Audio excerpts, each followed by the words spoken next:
Este es un mensaje del pastor John MacArthur, traducido y predicado en español para el mundo de habla hispana. Como usted sabe, hace un par de semanas atrás terminamos nuestro estudio de la epístola maravillosa escrita por Judas, el cual terminó con una promesa de que Dios es poderoso para guardarnos sin caída y presentarnos irreprensibles delante de su presencia con gloria. Y debido a que eso nos presentó la doctrina maravillosa de la seguridad eterna, mejor dicho, la perseverancia de los santos, o la preservación de los santos, pasamos unas cuantas semanas hablando de esa doctrina. Y en los estudios que tuve con usted acerca de eso, dije que el fin es determinado por el principio. Nuestra salvación está segura hasta el final, debido a que nuestra salvación fue predestinada desde el principio mismo para ser terminada. Y recordamos que Romanos 8 hace una afirmación monumental y muy clara acerca de eso, cuando en Romanos 8 el apóstol Pablo escribe: porque a los que antes conoció, los predestinó para conformarlos a la imagen de su Hijo. Esto es, a todos a los que Dios predestinó, serán conformados a la imagen de su Hijo en la gloria eterna. Y de esta manera los que predestinó, a estos también llamó. Y a los que llamó, a estos también justificó. Y a los que justificó, a estos también glorificó. Y entonces dijimos que la gran verdad de cimiento que asegura nuestro futuro es el decreto de Dios en la eternidad pasada. Es el hecho de que somos escogidos para salvación final, que hace que nuestra salvación sea segura. La doctrina de la elección es una doctrina molesta para muchas personas. Es presentada y representada de esa manera. Es como si de alguna manera cuestionara la bondad de Dios, la gracia de Dios.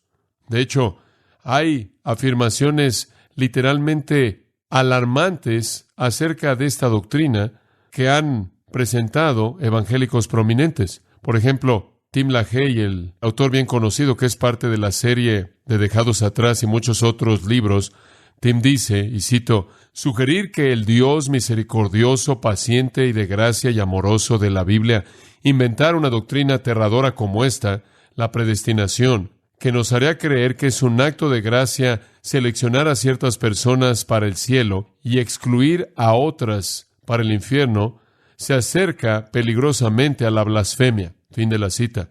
Estas son afirmaciones que estos caballeros han imprimido.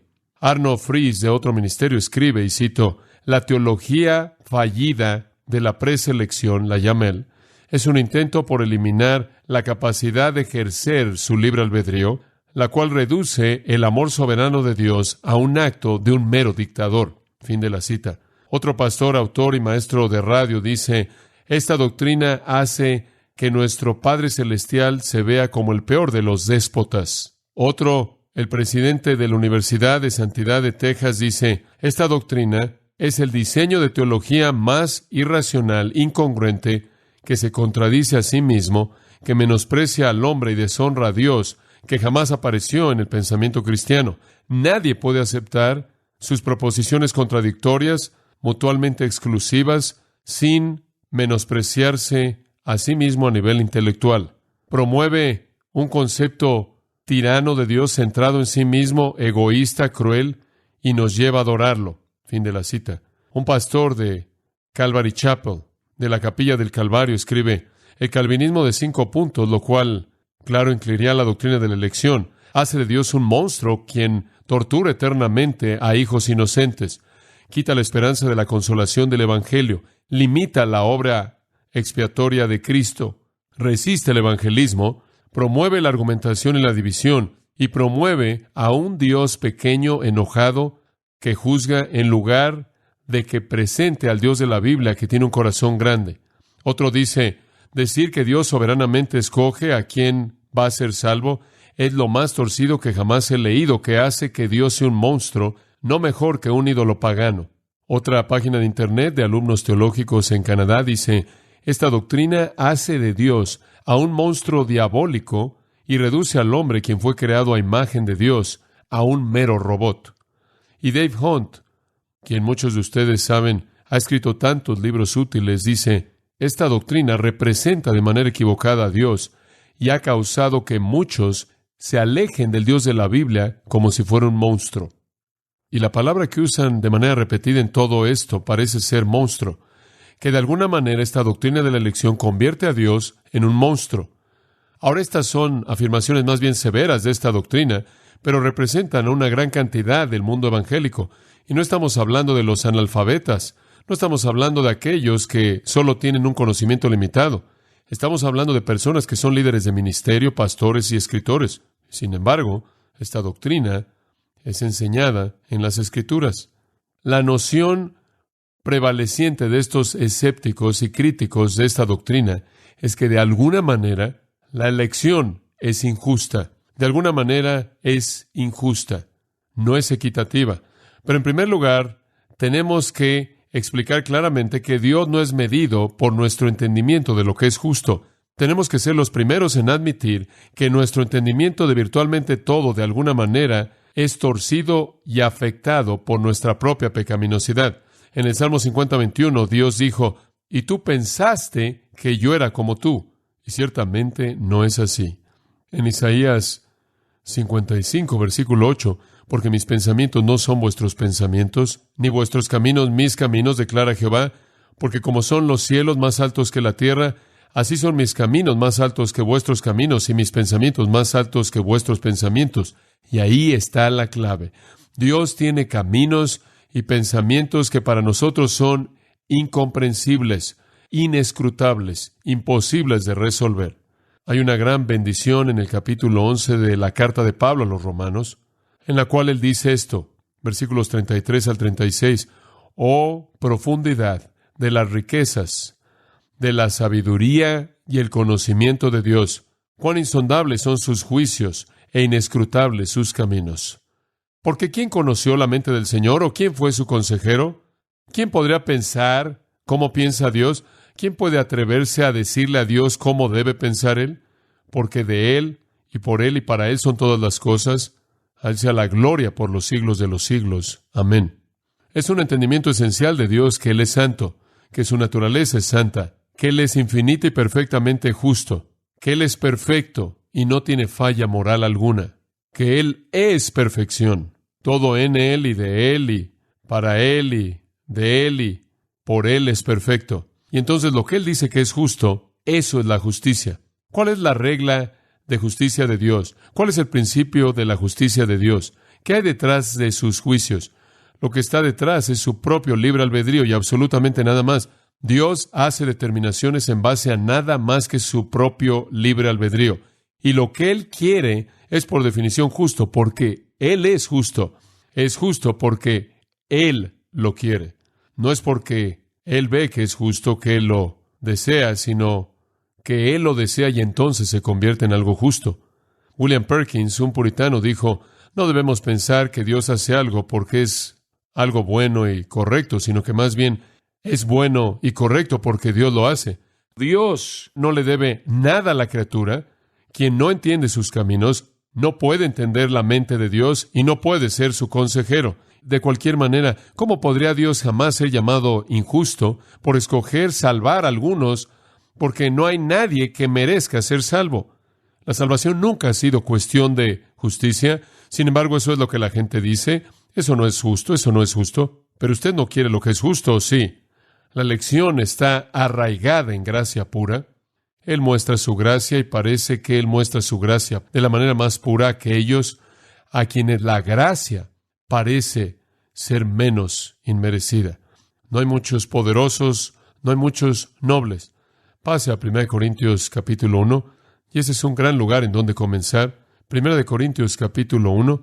No quería comenzar ahí, pero mientras que estaba sentado ahí, este pasaje vino a mi mente. Y en 1 Corintios 1, versículo 26, leemos esto. Pues mirad, hermanos, vuestra vocación, esto es, su llamado divino a la salvación, el llamado salvador eficaz de Dios. Que no sois muchos sabios según la carne, ni muchos poderosos, ni muchos nobles, sino que lo necio del mundo escogió Dios para avergonzar a los sabios, y lo débil del mundo escogió Dios para avergonzar a lo fuerte, y lo vil del mundo y lo menospreciado escogió Dios, y lo que no es para deshacer lo que es, a fin de que nadie se jacte en su presencia. Cuando Dios escoge, cuando Dios determina mostrar gracia a quien Él quiere, y misericordia a quien Él quiere mostrar misericordia, parece como si su gracia se agachara, se inclinara a los más inmerecedores de todos, de tal manera que nadie se pueda jactar. El versículo 30 dice, mas por Él estáis vosotros en Cristo Jesús. Si usted está en Cristo Jesús es por lo que Dios ha hecho, no por lo que usted ha hecho. Mas por Él estáis vosotros en Cristo Jesús, el cual nos ha sido hecho por Dios sabiduría, justificación, santificación y redención, para que, como está escrito, el que se gloríese en el Señor.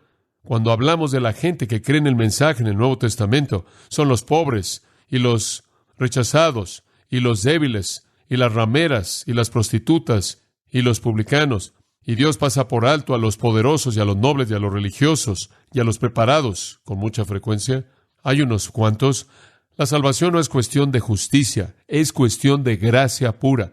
Y Dios ha escogido dar esa gracia a aquellos que parecería que son los menos merecedores de ella.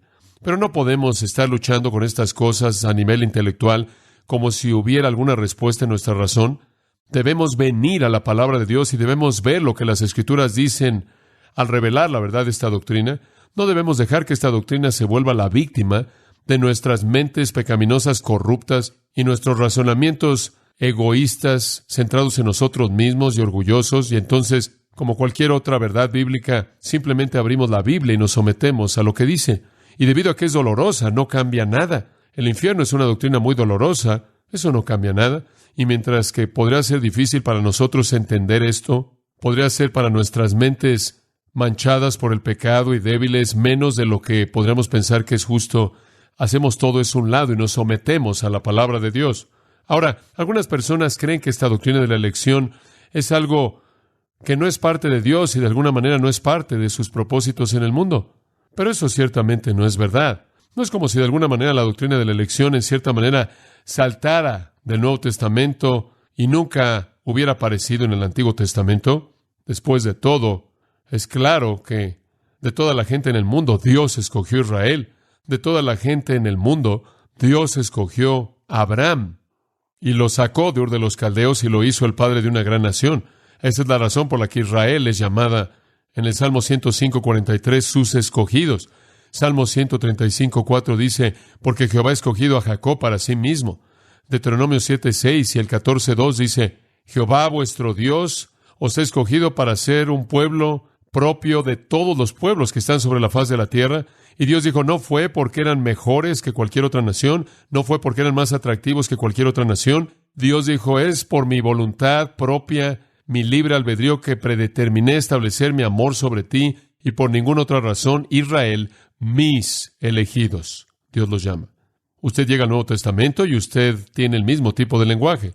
La iglesia es llamada los elegidos, los escogidos. Y este no es algún término aislado en referencia a la iglesia, es repetido. En Mateo capítulo 24, en ese discurso del Monte de los Olivos, en donde nuestro Señor está hablando de la segunda venida, Él dice, a menos de que esos días fueran acortados, ninguno sería salvo, pero por causa de los elegidos, los escogidos, allá hay un sustantivo, allá hay un nombre, allá hay un término que describe a los creyentes, son los elegidos, los llamados, significa los escogidos, los seleccionados, por causa de los elegidos, de los escogidos.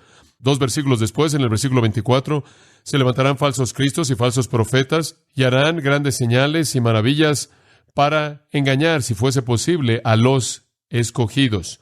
No son llamados creyentes, no son llamados cristianos, son llamados los escogidos. Y en el versículo 31, y Él enviará a sus ángeles cuando el Señor venga, cuando Él aparezca en el cielo, viniendo en las nubes con gran poder y gloria. Él enviará a sus ángeles con una gran trompeta y congregarán, recogerán a sus escogidos, sus elegidos, elegidos por Él. Esa es una designación. Así se designa al pueblo de Dios. En Lucas 18:6 el Señor dice, oíd lo que el juez injusto dijo. ¿Acaso Dios no traerá justicia para sus elegidos que claman a Él día y noche? De nuevo, los creyentes son llamados sus elegidos, escogidos, seleccionados. En Romanos 8, de regreso a esta epístola maravillosa de Romanos, y en el capítulo 8, versículo 33, aquellos de nosotros que somos salvos, aquellos de nosotros que somos creyentes en la familia de Dios, quienes hemos sido redimidos, regenerados, reconciliados, ahora pertenecemos a Dios. Hemos sido declarados justos, la justicia de Dios nos ha sido imputada mediante la fe en Cristo. Y entonces el versículo 33 dice, ¿quién acusará a los elegidos de Dios? Dios es el que justifica, y si Dios declara que somos justos delante de Él, nadie puede con éxito traer una acusación en contra de sus elegidos. De nuevo, la iglesia es llamada los elegidos. En cada caso de los últimos dos pasajes, los elegidos de Dios, sus escogidos, no es que nosotros elegimos, es que Él eligió.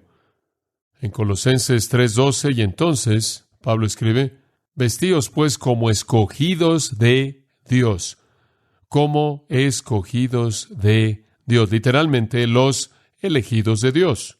Los creyentes entonces son personas a quienes Dios ha escogido para que le pertenezcan a Él. Y en el Antiguo Testamento, debemos admitirlo, fue una nación de personas sobre la tierra, una nación temporal, un grupo de personas temporal, y en el Nuevo Testamento los elegidos son un grupo de personas espirituales. El Nuevo Testamento simplemente está lleno de esta enseñanza inescapable. En Juan capítulo 15, y tenemos que cubrir esto para establecer la claridad y la amplitud de esta designación, pero en Juan 15:16 Jesús le dice a los discípulos, vosotros no me elegisteis a mí, mas yo os elegí a vosotros. No sé cómo puede ser dicho de una manera más clara que eso. Vosotros no me elegisteis a mí, mas yo os elegí a vosotros. En el capítulo 17 del Evangelio de Juan y en el versículo 9, y regresaremos a este concepto más adelante, pero en el 17:9 leemos esto. Jesús en esta gran oración sumo sacerdotal, este es el lugar santísimo de la Trinidad, en donde el Hijo tiene comunión con el Padre, y Él dice, y pido por ellos, y Él está orando por los suyos. No pido por el mundo, sino por aquellos a quienes tú me has dado. Escucha esto, porque tuyos son, te pertenecen a ti, tú los escogiste, tú me los diste. En el capítulo 13 del libro de los Hechos, de nuevo, el lenguaje no es ambiguo. En el capítulo 13 de Hechos, versículo 48, para aquellos que resisten esta doctrina, aquí hay un versículo muy difícil de aceptar. Pablo y Bernabé estaban predicando, y dice en el versículo 48, cuando los gentiles oyeron esto, oyeron el mensaje acerca de la salvación, comenzaron a regocijarse y glorificaron la palabra del Señor. Y escuchen esto, y creyeron todos los que estaban ordenados para vida eterna. Y creyeron todos los que estaban ordenados para vida eterna. Y creyeron todos los que estaban ordenados para vida eterna. Regrese al capítulo 9 de Romanos. Este pasaje, de nuevo, fuerte e inequívoco. Romanos capítulo 9. Y podría, de hecho, comenzar con los gemelos en el versículo 11. Jacob y Esaú. Pues no habían aún nacido, ni habían hecho aún ni bien ni mal, para que el propósito de Dios, conforme a la elección, permaneciese, no por las obras. Ellos no hicieron ninguna obra, no habían nacido, sino por el que llama, se le dijo, esto es a Rebeca, la madre de los gemelos, el mayor servirá al menor, como está escrito, a Jacob amé, mas a Esaú aborrecí. ¡Wow! Antes de que nacieran, antes de que hubieran hecho algo bueno o malo, solo debido al propósito de Dios según la decisión de Él. Él es el que llama. Él determinó que el mayor serviría al menor. A Jacob amó, a Esaú aborreció. Dice usted, hombre, eso es bastante claro, absolutamente claro. Dios tomó esa decisión antes de que nacieran. Y en el versículo 14, en cierta manera nos identificamos con esto, ¿no es cierto? ¿Qué pues diremos? ¿Que hay injusticia en Dios? Esto no parece justo. Él dice en ninguna manera, megenoito en el griego. No, es impensable. Esto no es nada nuevo para Dios. Tomar este tipo de decisión entre dos, esto no es nada nuevo, porque Él le dice a Moisés allá atrás, remontándose a Éxodo 33, tendré misericordia del que yo tenga misericordia y me compadeceré del que yo me compadezca. Así que no depende del hombre que quiere ni del hombre que corre, sino de Dios que tiene misericordia. Esto quiere decir que la decisión de Dios no depende de la voluntad del hombre, sino en la voluntad de Dios. Y el versículo 18 dice, de manera que de quien quiere tiene misericordia y al que quiere endurecer, endurece. Inescapable, absolutamente inescapable. En el capítulo 11 de Romanos, versículo 5, continuamos en un panorama de la literatura. En Romanos 11:5 leemos esto. Él acaba de estar hablando del profeta Elías, que pensaba que era el único que quedaba, y Dios dice: me he guardado para mí mismo a 7,000 hombres que no han doblado la rodilla a Baal. No estás solo, hay 7,000 fieles. Y después en el versículo 5 dice: así también, aún en este tiempo, ha quedado un remanente. Escucha esto: un remanente de judíos creyentes en la actualidad, cuando Pablo está escribiendo esto, según la elección de gracia de Dios, según la elección de gracia de Dios.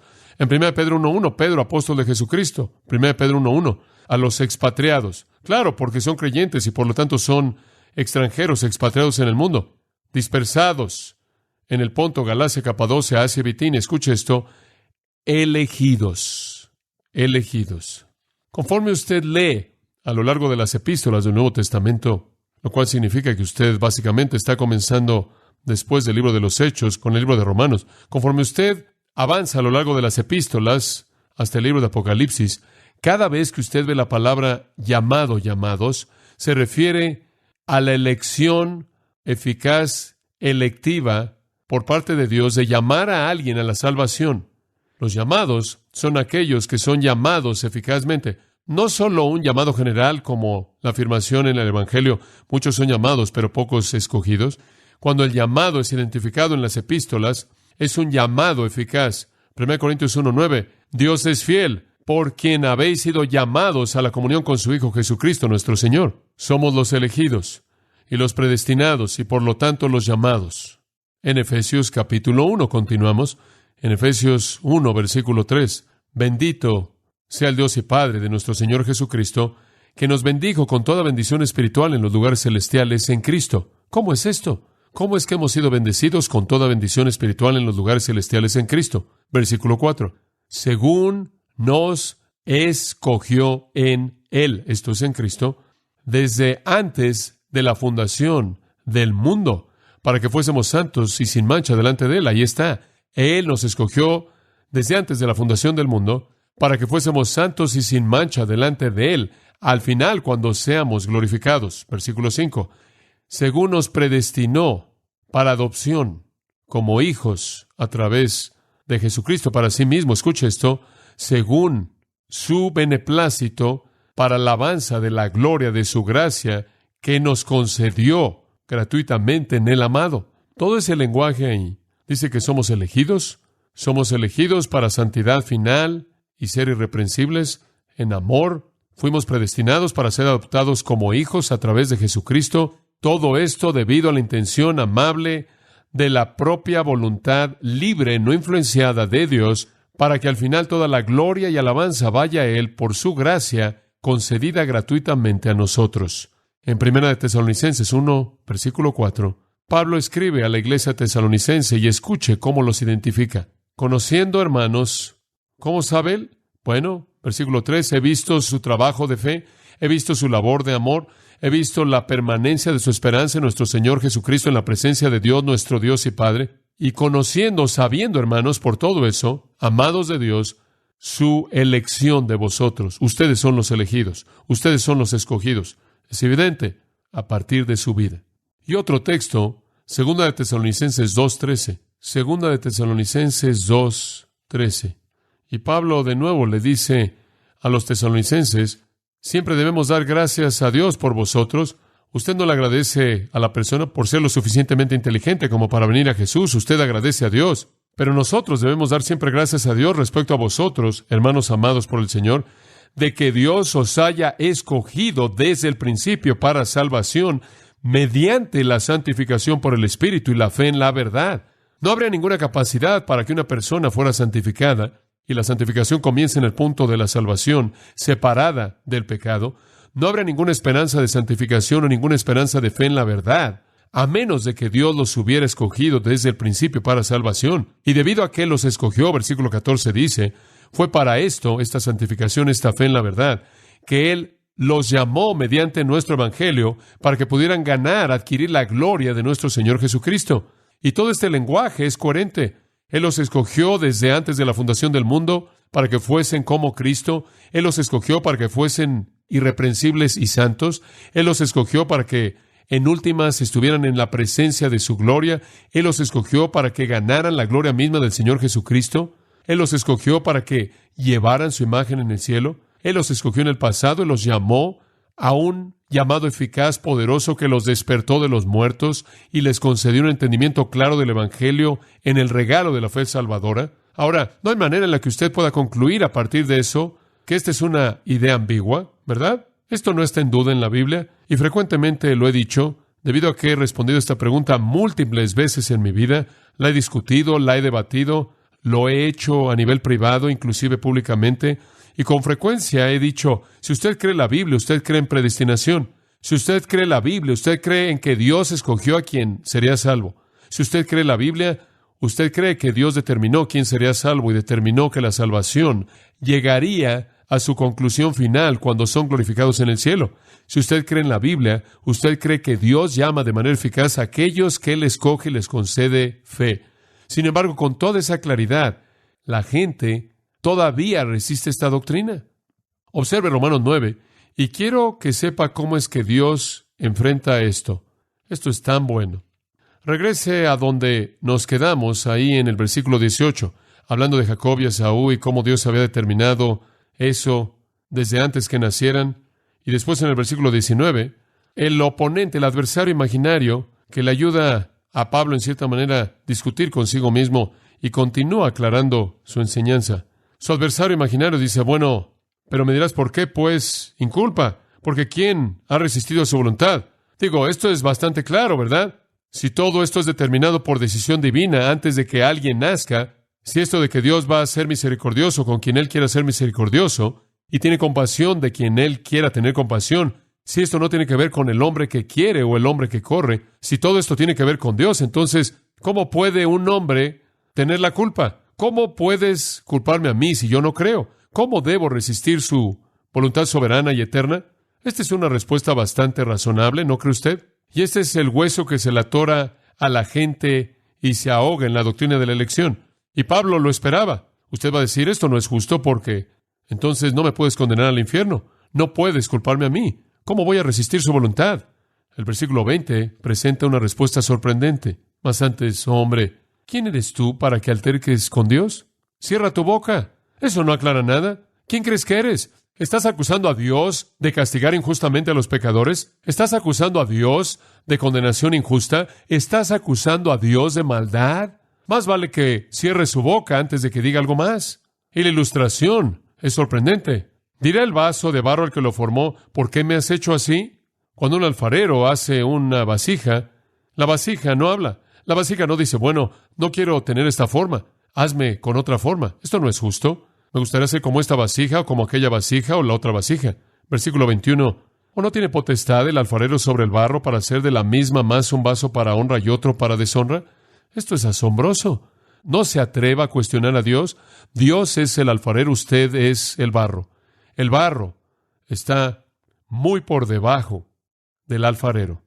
Es polvo, no animado. No tiene el derecho siquiera de entretener la idea de hablarle al alfarero. Por amplia que sea la distancia entre el vaso y el alfarero, aún más grande es la distancia entre usted y Dios. El alfarero, versículo 21, ¿acaso no tiene derecho de hacer el barro como Él lo quiere hacer? Y después el versículo 22 realmente es muy, muy poderoso. ¿Y qué si, o podríamos decir, entonces, qué si Dios quiere demostrar su ira y hacer notorio su poder y soportar con mucha paciencia los vasos de ira preparados para destrucción? ¿Y qué si Dios quiere demostrar su ira? ¿Acaso no tiene un derecho de demostrar su ira? ¿Acaso no es eso parte de su gloria? ¿No puede Él desplegar su ira? Él es Dios. ¿No puede Dios dar a conocer su poder en su juicio, en su ira, en su condenación? Sí puede. Pero por favor note cómo termina el versículo 22. Pasa a verbos pasivos. Nunca dice que Dios creó a vasos preparados para destrucción. Esa es predestinación doble. Y la Biblia no enseña eso. Dice, Él soportó con mucha paciencia vasos de ira, pasivo, preparados para destrucción. No que Él los preparó para destrucción. Dios no ve la lista de humanos y dice, muy bien, tú vas al cielo y tú vas al infierno, y y ustedes 3 van al infierno y tú vas al cielo, y ustedes 10 van al infierno, tú vas al cielo.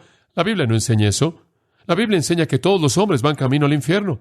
Dios escogió rescatar a algunos y soportó a los otros que van en esa dirección, no por algo que Dios hizo, no por un decreto que Dios hizo individualmente para ellos, sino porque ellos continúan en sus pecados y son plenamente culpables. Dios tiene todo derecho de demostrar su ira, y Él es tan glorificado en su ira como lo es en su misericordia. El versículo 23 dice, y para hacer notorias las riquezas de su gloria en vasos de misericordia, y aquí los verbos son activos. Él hace a los vasos de misericordia, Él soporta a aquellos que están preparados para destrucción. Dios está activo en la redención, Él es pasivo en la reprobación. En Apocalipsis 19 se nos dice que el Señor Dios reina. Usted sabe, oímos eso y pensamos en una canción, usted sabe, el Señor reina, el Señor reina.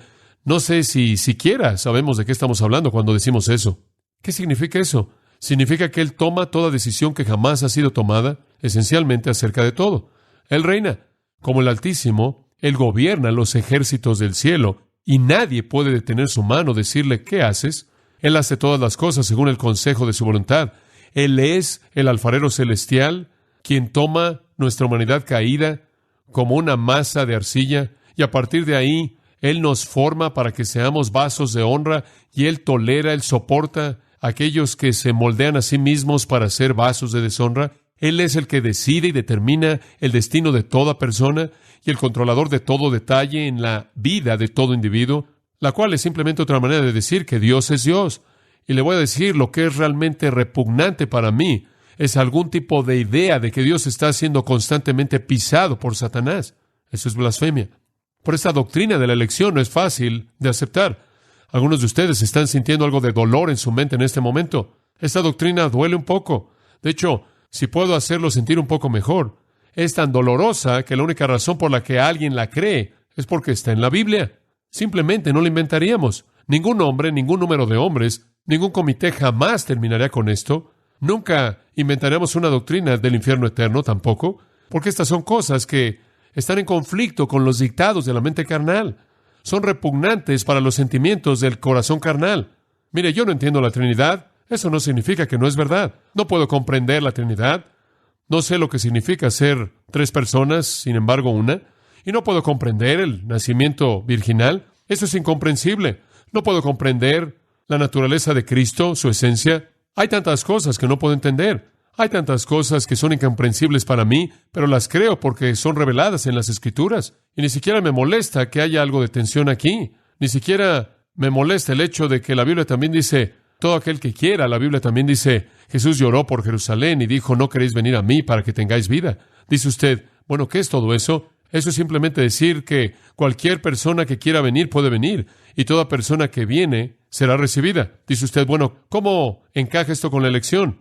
No sé, pero ¿acaso usted no es confortado por el hecho de que no sé? Porque si mi mente fuera como la de Dios, eso sería horrendo. Hay tantas cosas que no sé. Si yo le hago una pregunta muy simple, si le digo, ¿quién escribió el libro de Romanos? ¿Qué va a decir? Usted ni siquiera puede responder eso, ¿o sí? Como puede ver, oí a alguno que dijo Pablo. Y después de pronto usted está en conflicto porque usted sabe que esa no es la respuesta completa, ¿verdad? Usted dice, bueno, el Espíritu Santo lo escribió. Bueno, ¿fue Pablo o el Espíritu Santo? Bueno, fueron ambos. Bueno, ¿qué significa eso? Pablo escribió un versículo, el Espíritu Santo escribió un versículo, Pablo escribió un versículo, el Espíritu Santo escribió un versículo. ¿Cómo entendemos eso? Dice usted, ¿acaso es toda palabra de la mente de Pablo? ¿Toda palabra del vocabulario de Pablo? ¿Toda palabra de su corazón? Absolutamente, claro. Pero también toda palabra vino del Espíritu Santo. ¿Cómo puede ser eso? Eso es incomprensible e inescrutable para mí. Le puedo hacer otra pregunta debido a que respondieron también en esa. ¿Jesús fue Dios u hombre? Sí. La respuesta correcta es sí. Pero ¿cómo puede ser 100% Dios y 100% hombre? Usted no puede ser 200% de algo. ¿Cómo puede ser todo hombre y todo Dios? Eso va más allá de nuestra comprensión. Cuando decimos 100% de algo, se acabó. Pero si usted es totalmente hombre, entonces usted no puede ser totalmente Dios. Si usted es totalmente Dios, usted no puede ser totalmente hombre. Sin embargo, Él lo fue. Digo, simplemente sigue y sigue así. Le hago otra pregunta simple. ¿Quién vive su vida cristiana? ¿Qué va a decir usted? Por favor, tienen que hacer esto diariamente. ¿Quién vive su vida cristiana? Dice usted, yo. ¿En serio? ¿En serio? Dice usted, no, yo no. Dice usted, es Cristo quien lo hace. Entonces, ¿vamos a culparlo a Él? Digo, no le puedo dar a usted todo el crédito y no le podemos echar a Él toda la culpa. Entonces tenemos un problema aquí. Y ¿sabe una cosa? Estuvieron los pietistas que decían, voy a golpear mi cuerpo y disciplinarme a mí mismo y voy a vivir mi vida cristiana. Y después estaban los quietistas. Usted sabe, los cuáqueros, que decían, déjalo todo y deja a Dios. Y simplemente entraban en un modo pasivo, usted sabe. Y el movimiento de Keswick salió de eso, y la vida crucificada y todas estas perspectivas raras, quietistas. ¿Quién está viviendo su vida cristiana? Dice usted, bueno, si hay algo mal, soy yo. Si hay algo bueno, es Él. Y ellos dicen, es un misterio que es inconcebible. El apóstol Pablo dijo esto acerca de eso. Él dijo, con Cristo estoy juntamente crucificado, Gálatas 2:20. Mas yo vivo, pero yo no. Como puede ver, él tampoco sabía. Tiene a John Murray dijo hace muchos años atrás que en toda doctrina importante en la Biblia hay una paradoja aparente. Hay una paradoja no resuelta que es trascendente. Y esto significa que Dios es Dios, y el hecho de que hay tantas de estas en las Escrituras significa que las Escrituras no fueron escritas por hombres. Conozco editores, arreglan cosas como esa. Entonces, debido a que creemos que Jesús es Dios, no significa que no creemos que Él es hombre. Debido a que creemos que Él nació de una madre humana, no significa que no creemos que Él nació de Dios. Debido a que debemos perseverar en nuestra fe, no significa que no estamos seguros. Debido a que la Biblia fue escrita por autores humanos, no significa que no creemos que no fue escrita por el Espíritu Santo. Debido a que tenemos que disciplinarnos a nosotros mismos para vivir la vida cristiana, no significa que no creemos que no es Cristo en nosotros. Y debido a que creemos en la doctrina de la elección, no significa que no creemos en la responsabilidad humana. Estas son paradojas aparentes que no podemos resolver, pero el peligro es que usted destruye la verdad y termina con algún punto medio racionalista. Eso es peligroso. Entonces, la enseñanza inequívoca de las Escrituras es la doctrina de la elección. Inclusive, el preconocimiento, la presciencia del que habla Pedro, en 1 Pedro 1, presciencia, elegidos según la presencia de Dios. Vea esto por un momento, voy a terminar esto aquí y continuaremos el resto el próximo domingo por la noche. Pero vea 1 Pedro 1:1, él dice que somos elegidos, y después en el versículo 2, según la presencia de Dios. Dice, no, ahí está la clave, según la presencia de Dios. Inmediatamente van a decir, ¿qué significa eso? Eso significa que Dios sabe lo que usted va a hacer, ¿verdad? Antes de que usted lo haga. Presciencia, preconocimiento. Y Dios, allá atrás, en la eternidad pasada, debido a que Él conoce todo lo que va a pasar, miró hacia adelante en la historia y dijo, veo lo que va a pasar, que John MacArthur, él va a nacer en esa familia cristiana y él va a ir al Evangelio y él va a creer el Evangelio, entonces lo voy a escoger. ¿Cree usted que eso es extraño? Eso es lo que la mayoría de los cristianos cree. Eso es lo que la mayoría de los cristianos cree y enseña. Pero eso es como previsión acerca de lo que la gente hará. Ahora, el problema con esto es que, ¿cómo es que estos pecadores muertos van a resucitarse a sí mismos para hacer esto sin la ayuda de Dios? Responda usted esa pregunta. ¿Cómo es que aquellos que son totalmente depravados, están totalmente ciegos, están totalmente muertos, van a llegar al punto en el que van a tomar esa decisión para salvación? ¿Cómo lo van a hacer? ¿Cómo van a hacer eso? No pueden hacerlo. ¿Puede el leopardo cambiar sus manchas? ¿Puede el etíope cambiar su piel? Tampoco podéis vosotros hacer bien, ustedes que son malos. ¿Cómo es que va a pasar eso? Si Dios tan solo ve quién va a tomar la decisión, entonces su elección no está basada en su propio libre albedrío. Está basado en el mérito de ellos, ¿verdad? Está basado en el mérito de ellos. Los hombres buenos van a escogerme a mí y entonces yo los voy a escoger a Él. Esto no tiene nada que ver con todos esos versículos que leímos. Absolutamente nada. Y por cierto, dice, somos elegidos según la presencia de Dios. Pero quiero que vea el versículo 19. Cristo. Muy bien, Cristo. Ahora escucha esto. Cristo. Porque Él fue conocido antes de la fundación del mundo. Tenemos un problema. Si preconocimiento significa que Dios mira hacia adelante y ve lo que va a pasar en el versículo 2, entonces conocer desde antes debe significar lo mismo en el versículo 20, ¿verdad? Entonces eso significa que Dios vio a lo largo de la historia hacia adelante y dijo, mire eso, Cristo va a dar su vida, va a entregar su vida. Bueno, si va a hacer eso, lo voy a hacer el Salvador. Digo, obviamente preconocimiento no puede significar eso, porque Jesús dijo que Él no vino para hacer su voluntad, sino la voluntad del Padre, de su Padre. Esa es la razón por la que Él es llamado Cristo, mi escogido.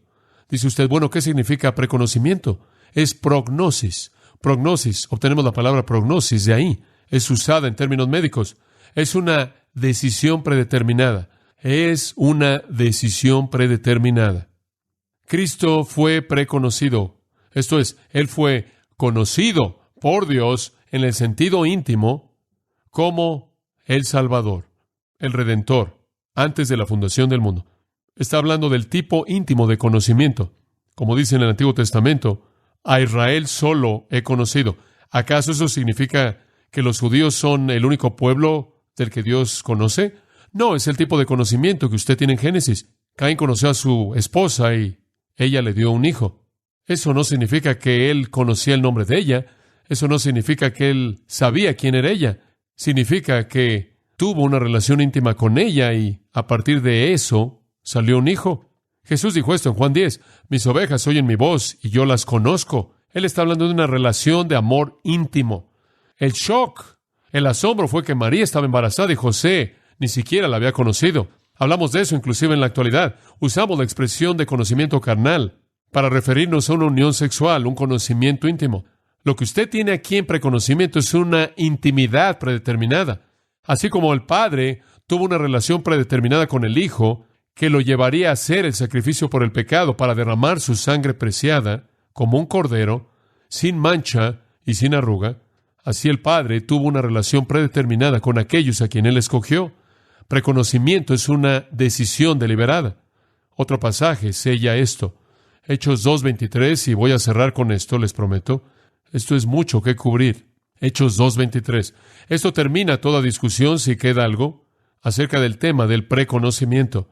Pedro se levanta en el versículo 22 y predica: Jesús el Nazareno, un hombre certificado a vosotros por Dios con milagros y maravillas y señales que Dios hizo a través de él en medio de vosotros. Este hombre, versículo 23, este Jesús, entregado, ellos pensaron que lo habían crucificado, ellos pensaron que era su plan. No. A este entregado por el determinado consejo, ¿y cuál es la siguiente frase? Y anticipado conocimiento de Dios, prendisteis y matasteis por manos de inicuos crucificándole. Son culpables. Lo hicieron con su propia voluntad, pero Dios predeterminó que fuera hecho. Fue establecido en su plan predeterminado y preconocimiento. Eso es predeterminar, conocer de antemano. No es simplemente tener información acerca de lo que va a pasar, sino predeterminarlo. Entonces, entendemos que la Biblia es muy clara acerca de la doctrina de la elección. Y eso da lugar a la pregunta contundente de por qué Dios hizo esto. Y esa pregunta va a ser respondida el próximo domingo por la noche en lo que yo creo que es el entendimiento más contundente, más poderoso, más profundo de la redención que podemos conocer. Y creo que si usted está con nosotros el próximo domingo por la noche, su mente no solo quedará satisfecha, sino que su alma quedará satisfecha. Y a partir de ahí vendrá un gozo mayor en su salvación de lo que jamás usted ha conocido. Pero nos esperaremos hasta la próxima vez. Oremos. Padre, estamos emocionados con esta verdad gloriosa, emocionados, asombrados realmente porque nos has elegido. Y hacemos la pregunta, ¿por qué nosotros? ¿Por qué nosotros? Te damos gracias, oh Dios, por tu salvación de gracia y te damos gracias porque esa salvación, aunque no la podemos comprender, está abierta para cualquier persona que vea a Cristo y cree en Él. Todo aquel que quiera puede venir. ¿Cómo armonizas eso con tu elección soberana? Es algo que tú debes entender y no para nosotros. Pero sabemos que Jesús llora por aquellos que no vienen. Te damos gracias, por un lado, por aquellos que no han abrazado a Cristo, que tú despiertes sus almas muertas. Da vista a sus ojos ciegos, que puedan ver a Cristo irresistiblemente frente a ellos y corran a Él para salvación. Oramos en su nombre. Amén. Usted ha escuchado a John MacArthur, maestro bíblico de Gracia a Vosotros. Para más información y acceso gratuito a todos los mensajes de John,